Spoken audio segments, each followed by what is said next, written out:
লেজুর ভিত্তির বিরুদ্ধে একনিষ্ঠ কণ্ঠ জারি রাখার জন্য আমরা ডাকসুর মাঠে এসেছি। সেই লেজুর ভিত্তির ভয় দেখিয়ে আমাদেরকে মাঠ ছাড়া করার ভয় দেখাচ্ছে, লেজুর ভিত্তির হুমকি দেখাচ্ছে আমাদেরকে। লেজুর ভিত্তি এস্টাবলিশ করার জন্য আমাদেরকে তারা প্রমাণ করছে তারা শক্তিশালী দল, শক্তিশালী পার্টি।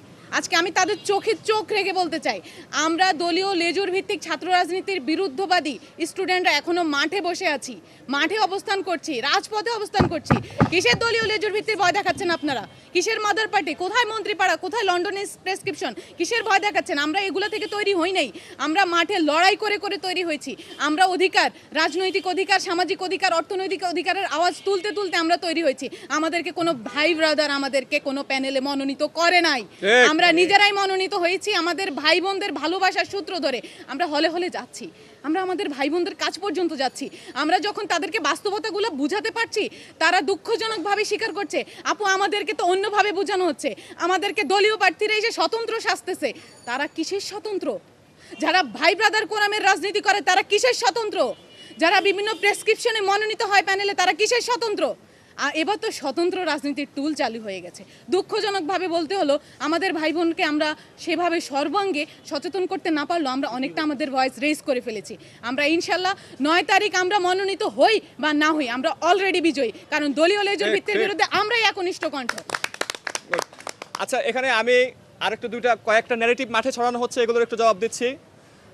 আমার ব্যাপারে আমি বলি, পার্সোনালি বলা হচ্ছে যে জামাল উদ্দিন খালিদ ভাই তো অনেক ভালো কাজ করেছেন, অনেক ভালো প্রার্থী, ঠিক আছে, কিন্তু উনি মনে হয় যে জিএসে দাঁড়ালে জিততেন। হ্যাঁ, উনি বিপি দাঁড়ানোতে অমুক ভাইয়ের ভোট কাটবেন, এই যে বলা হচ্ছে। একটা কথা বলে দিই, ডাকসু মুভমেন্ট গত নভেম্বর মাসে শুরু করেছিলাম আমি। ডাকসু নিয়ে লড়াইটা সবচাইতে লম্বা সময় লড়াই করেছে আমি। পরবর্তীতে আমাদের সাথে বিনিয়ামিন মোল্লা ভাই এসেছেন, উনি অনশন করেছেন, সেটাই বেশি ফলো হয়েছে, আগেরটা বেশি ফলো হয় না মিডিয়াতে। যখন আমরা একাকি লড়াই করছিলাম, আমাদের শিক্ষার্থীরা জানে, ফলশ্রুতিতে কারো ভোট কাটার কথা নয়, আমার ভোট কেউ কাটতে পারে, কারণ ডাকসু নিয়ে আমি আগ থেকে ছিলাম। আরেকটা কথা বলবো, যিনি জিএস থেকে বের হয়ে আসতে পারেন তিনি বিপি থেকে কেন বের হয়ে আসতে পারবেন না? ঠিক, অযোগ্যতাটা কোন জায়গায়? তাহলে এই ধরনের ন্যারেটিভ ছড়ানো হচ্ছে। আবার ছড়ানো হচ্ছে যে অমুক ভাই আসলে তো ছাত্র দলের আধিপত্যকে ঠেকাতে পারবে না, তাহলে ওনাকে যুক্ত করলে তো অমুক ভাই আসলে হয়তো ঠেকাতে পারবে। এই যে কথাগুলো বলা হয়, আমরা যারা ফেসিবাদের আমাদের ছাত্রলীগের বিরুদ্ধে এইভাবে লড়াই করে এই পর্যন্ত টিকে এসেছি, আমরা তো নতুন করে রাস্তায় মাঠে নামি নেই। এখন যারা ভিভিপ্যাট হেভিপ্যাট প্রার্থী তাদের অনেকে আমরা 5 আগস্ট আগে চিনতাম না, নতুন নতুন করে চেহারা দেখাচ্ছেন। তা আমরা তো আগ থেকে লড়ে আসছি, যখন কোনো ব্যাকআপ ছাড়াই ছাত্রলীগের বিরুদ্ধে লড়তে পেরেছি, এখনো টিকে আছি। ছাত্রদের ম্যান্ডেটে যখন বিজয় হয়ে আসবো, ছাত্ররাই তো আমার বড় শক্তি, সাথে থাকবে আমার প্রশাসনিক লজিস্টিক সাপোর্ট, তাহলে আমি কেন আধিপত্যকে ঠেকাতে পারবো না? আমরা বলবো যে রাজনৈতিক আধিপত্যের বিরুদ্ধেই তো আমার লড়াইটা ভাই, রাজনৈতিক আধিপত্যের বিরুদ্ধে লড়াইটা, রাজনৈতিক দুর্বৃত্তায়নের বিরুদ্ধে আমার লড়াইটা। আমাদের যে রাজনৈতিক চক্রটা আছে অতি রাজনৈতিক, আমি অরাজনৈতিক কথা বলছি না, আমি বলবো না বিরাজনীতিকরণের কথা আমি বলি না। রাজনীতি অবশ্যই থাকবে, শিক্ষার্থীদের অধিকারমূলক রাজনীতি থাকবে, নতুন ফ্রেমের রাজনীতি আসতে হবে। সেই রাজনীতি কেমন হবে সেটা আমরা ঠিক করবো, স্ট্রাকচারটা আমরা ঠিক করবো, যেহেতু আপনারা কেউ ঠিক করতে পারেননি। রাজনৈতিক সংগঠনগুলোর সময় ছিল গত 1 বছর ধরে, আপনারা ঠিক করতে পারেননি।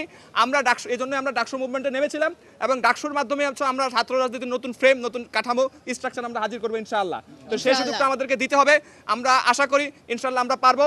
এবং শিক্ষার্থীদের কাছে বারবার করে আমি বলবো, আপনারা হচ্ছে কে নাজিরা বাজারে গিয়ে রাত্রে খাওয়ায়, কে ক্যান্টিনে খাওয়ায়, এবং হচ্ছে কার কি পরিমাণ কর্মী বাহিনীর মাঠে হাঁটছে, কি পরিমাণ হচ্ছে যে মিডিয়া হাঁটছে, এগুলো আপনারা না দেখে কারা আপনাদের জন্য কাজ করছে, কারা হচ্ছে নির্বাচিত হলে দলীয় এজেন্ডা বাস্তবায়ন না করে আপনাদের এজেন্ডা বাস্তবায়ন করবে। আমার কোনো দলীয় এজেন্ডা নাই, আমার এখানে কারো কোনো দলীয় এজেন্ডা নাই। তারা প্রত্যেকে বিজয়ী হলে ছাত্রদের এজেন্ডায় বাস্তবায়ন করবে, অন্য কিছু বাস্তবায়ন করার কোনো কথাই নেই তার জন্য।